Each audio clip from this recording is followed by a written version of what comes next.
Hello, and welcome to Cleveland Conversations.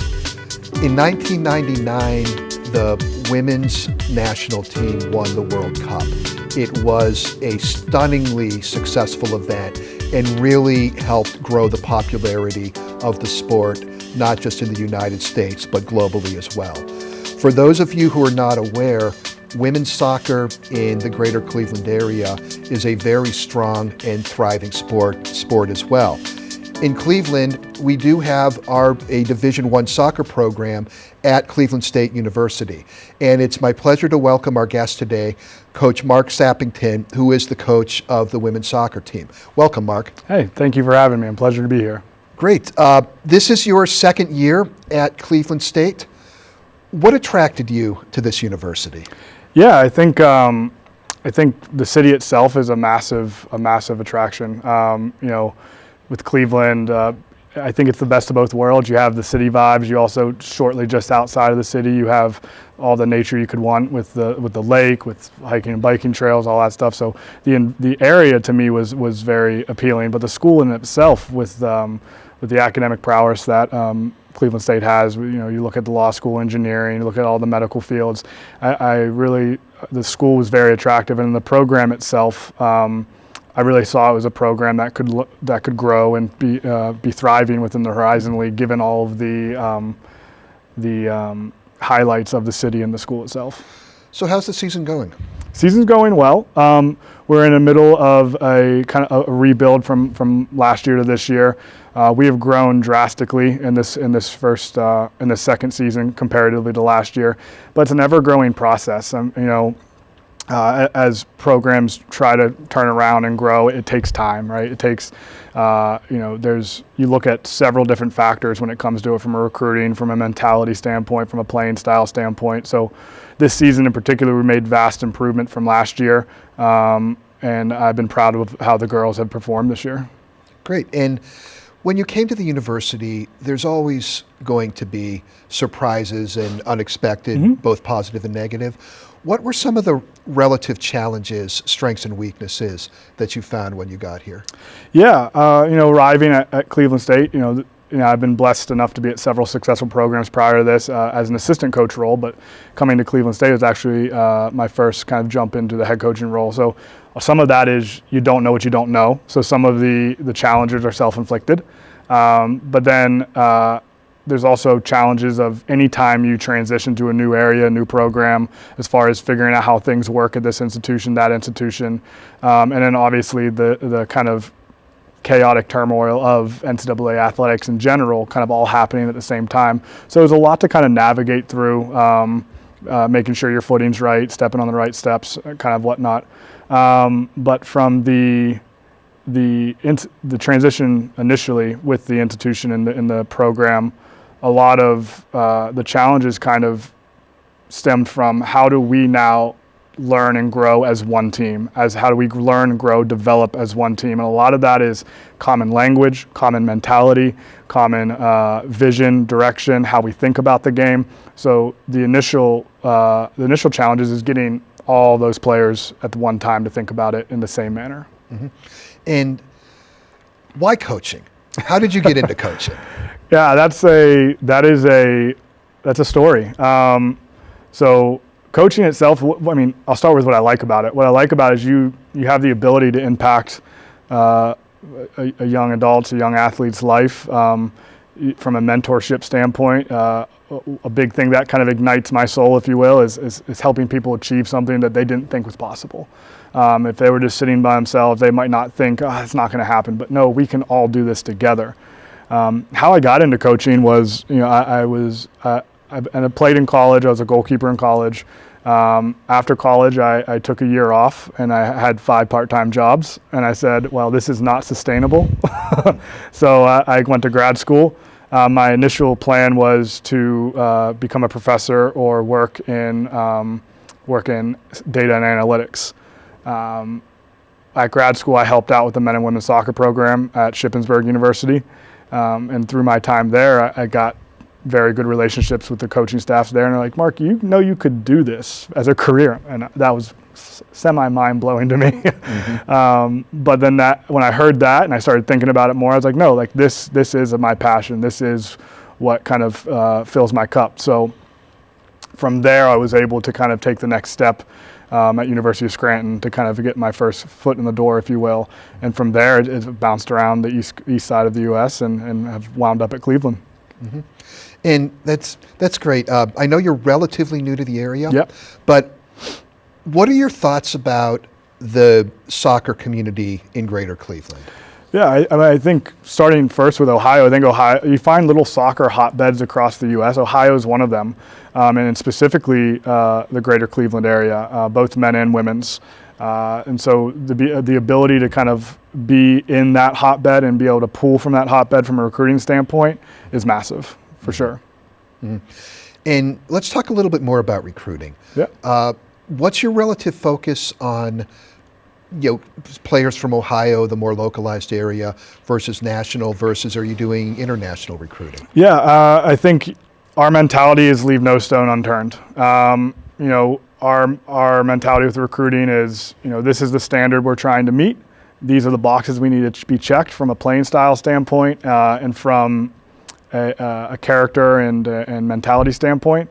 And we'll obviously put those feelers out and try to attract the local talent. But if that local talent wants to go elsewhere, we tend to not drop our standards. We tend to look elsewhere then. So then, we do have several internationals on the team: Canada, Spain, Australia. We have a couple. We have several nationwide. So we have a girl coming in from Seattle, a girl coming in from San Francisco. So it is very much kind of leave no stone unturned. And how do you identify recruits? You'll pull back the curtain a little bit as far as how do you've got criteria that you're looking for, but how do you go about doing this? Because it's got to be overwhelming at times. It is, especially when you throw the transfer portal in and all that stuff. But our criteria we look for across 6 kind of pillars of a player. We as a coaching staff are very insistent that we don't just coach players, we coach human beings. And what are 1 or 2 of those pillars? Yeah. So we talk about what we call software skills, your ability to mentally regulate, emotionally regulate, and your lifestyle. Your lifestyle is everything off the field. Are you watching film? Are you journaling? Are you practicing self-care? All those things. And then what we call hardware skills is what kind of everyone tends to think of with sports, your physical ability, your tactical ability, and your technical ability. So those kind of 6 pillars we kind of look off from each human being, each player that we're kind of looking at. And then once we have those pillars, then it's grunt work. It is getting out to different showcases, whether that be Kansas, Arizona, California, New York. They're all over the U.S. And then it's a lot of grunt work from the communication. So, if you're looking at a data recruiting database for us, each class is going to have several hundred players in there that we have to try to whittle down to. Here are the 5 to 8 players that are really going to make an impact. Watching a lot of video. A lot of video, a lot of phone calls, a lot of emails. So it's building those relationships more so than just the eval. So we can watch a player and say, hey, yeah, they check all the boxes from a soccer standpoint, but if we don't build that relationship, it goes nowhere. And how do you sell recruits on coming to Cleveland State? It's not hard, if I'm honest. I think kind of the couple things that attracted me here are some of the things we push to attract. So we're pushing the city of Cleveland and all it has to offer. We're pushing the school, the academic prowess, the support for students, the support for student athletes, and then we're pushing our vision for the program, and we're pushing the relationships of everyone they're interacting with, whether that be support staff, admin, the direct staff of coaching staff. So it's kind of a whole encompassing plan or approach, if you will. It's very rarely is it just, hey, come on campus, you like it here, cool. No, it's very dynamic. And what role do you find parents playing in that? Yeah, I find in our experience we have players that are completely disconnected, where this is their decision, this is their process, we're going to let them go through it. We have parents all the way on the other side of the spectrum where they're the one asking the questions, they're the one kind of driving it. We as a staff feel as it's a family decision, right? It's a 4-year commitment, sometimes 5 years commitment that the family has to make together. So we're very open to those conversations with the parents and the rest of the family. And you mentioned about NIL and changes in college athletics. Yeah. And most of the discussion, not surprisingly, I guess, is focused on football and basketball. Mm-hmm. How has this impacted some of, let's say, the non-revenue generating sports? What's happening there? It's impacted it in a couple different ways. The first way is you're starting to see a bigger separation between institutions and programs that have more versus institutions and programs that don't have as much. And you're starting to see that, and I think you're going to continue to see it more with the trickle-down effect. From a standpoint of, you're looking at fully funded for a women's soccer program 2 years ago was 14 scholarships. Not every program's fully funded. That's not the norm per se. But now technically fully funded is 28 because your roster cap for that program is 28. And so now I think you're going to start seeing programs that have that 28 really start pulling away. And there's going to be a bit more disparity and less parity. Mm-hmm.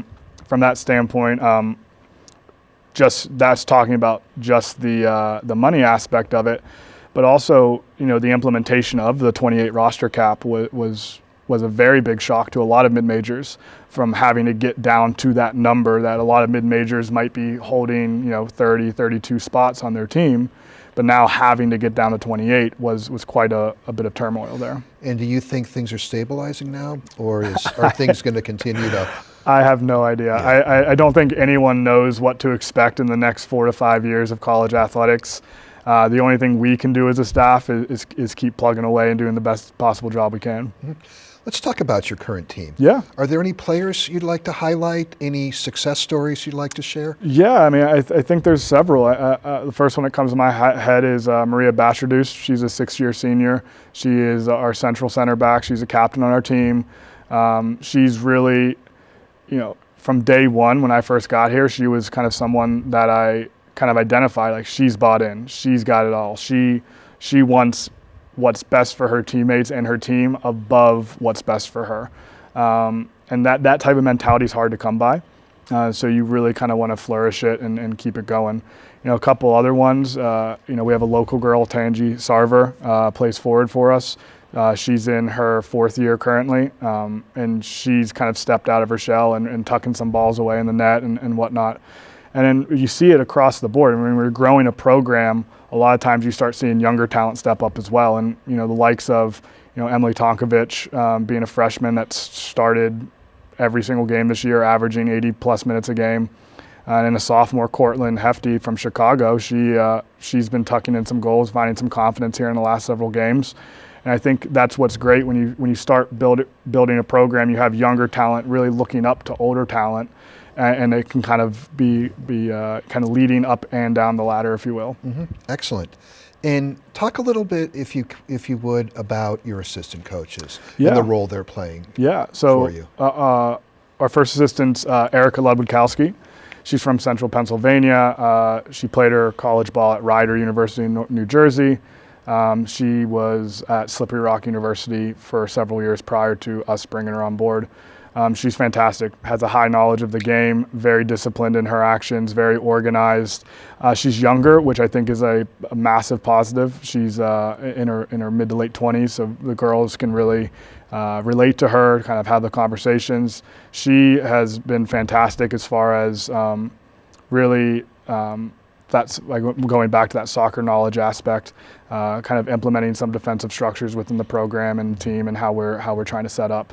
Eric Hacker is our second assistant. He's in charge of the goalkeepers. He's been fantastic. His growth in the from first year to second year has been massive, which I think paints a picture of his growth mentality and how he's trying to strive to continuously become better. I think he'll have a strong future ahead of him. And then Andrew Vincent actually is a volunteer coach for us, actually from the Maryland area, but comes out in the fall and the spring to help. He's fantastic does a lot of individual 1v1 sessions with the girls. He also does a lot of the technology aspect of some of the things we're doing. So he's been a great addition. And then finally, Donna Fischer. She is a leadership coach, and her title, she calls herself a team architect, if you will. So we brought her on board this past fall. She works with several programs across the nation, Purdue, Eastern Kentucky. She's been with other programs as far as U.S. Women's National Team, Brazilian National Team. So she has a strong passion for the cultural and the leadership side of the game. So she's been a great addition. Yeah, talk a little bit more about that and how that fits, because in preparing for the interview, there was an emphasis on holistic development of players, personal development as well. How does that work or interplay with your coaching philosophy? Yeah, I mean, going off the holistic development, I think if we look at these young women and athletes as just athletes, I think you're doing a disservice. I think there's so much more to a human being rather than I just play soccer. We go back to those 6 pillars: mental, emotional regulation, lifestyle. All those things come into play when it comes to how do you talk to yourself? What's your self-confidence? What's your self-belief? How do you believe in your teammates next to you? Are you willing to have difficult conversations with the teammate next to you? So all of those things come into play, and positively, all those things have positive outlooks after sports, after soccer, when you go in the professional world. Be able to have those difficult conversations, being able to carry yourself with integrity.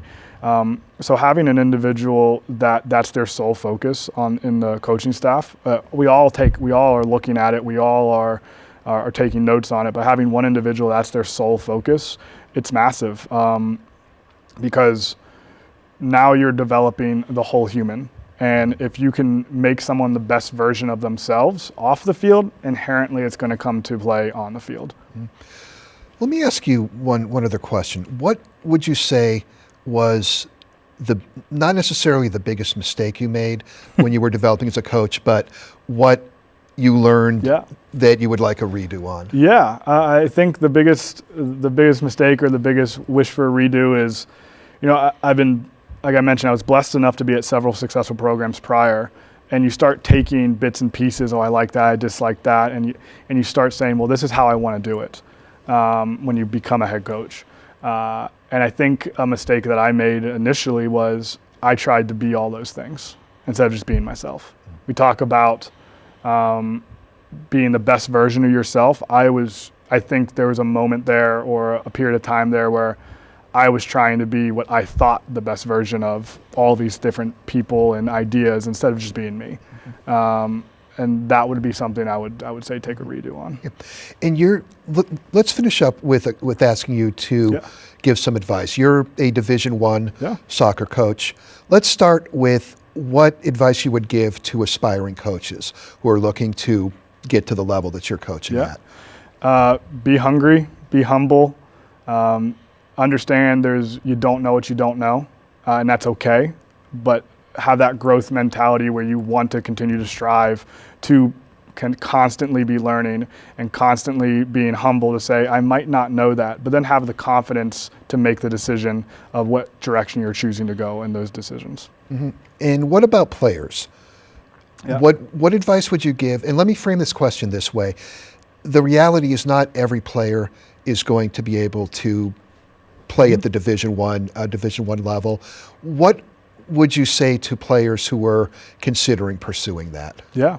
So younger players, recruits or whatnot, I think the biggest thing is, one, continuously have fun with it. If it becomes a chore, if it becomes a box to check, then you're losing that passion. On the other side of that is never stop. Like we never stop grinding, working, but you have to have fun doing it. The time when you're, sitting on the phone scrolling could be done where you're juggling, having a good time, and making it play. It has to be enjoyable as you're getting that work done. But any opportunity you have to go play, any opportunity you have to go work, do it, take it. And I think of Kobe Bryant when he talks about I wake up at 4 a.m. because now I can get an extra session in when everyone else is taking a nap. And it's that kind of mentality of like, I want this. I was blessed enough to work with a sports psychologist named Bill Beswick, and he always asks these 3 questions. What do you want? How bad do you want it? And what are you willing to sacrifice to get it? And if you can answer those 3 questions truthfully, you have to be okay with the result. And if I want this so bad, I want it more than anything, but I'm not really willing to wake up early to do it, or I'm not really willing to have the fun doing it, well, then you have to be okay with not getting it. Mm-hmm. So I would always go back to those 3 questions. Excellent. Let's finish up with, what do you perceive as the future of women's soccer at CSU? Yeah, I think we're growing. I think we're ever growing. I think that the moment you stop trying to grow is the day you start sliding backwards. So I'm excited for the future of women's soccer at Cleveland State. I think, the older players have laid an incredible foundation for us to continue moving off of, and we have some younger players and younger classes coming in that will take that torch that the older players have kind of lit and held and continue carrying it. And I think the goal and the process is continue moving forward every day, relentless pursuit in what we're trying to achieve. Excellent. Well, thanks to our guest, Mark Sappington, providing some insights into women's soccer at Cleveland State University, as well as the greater soccer community of Cleveland, along with his individual coaching philosophies. We hope you enjoyed the interview.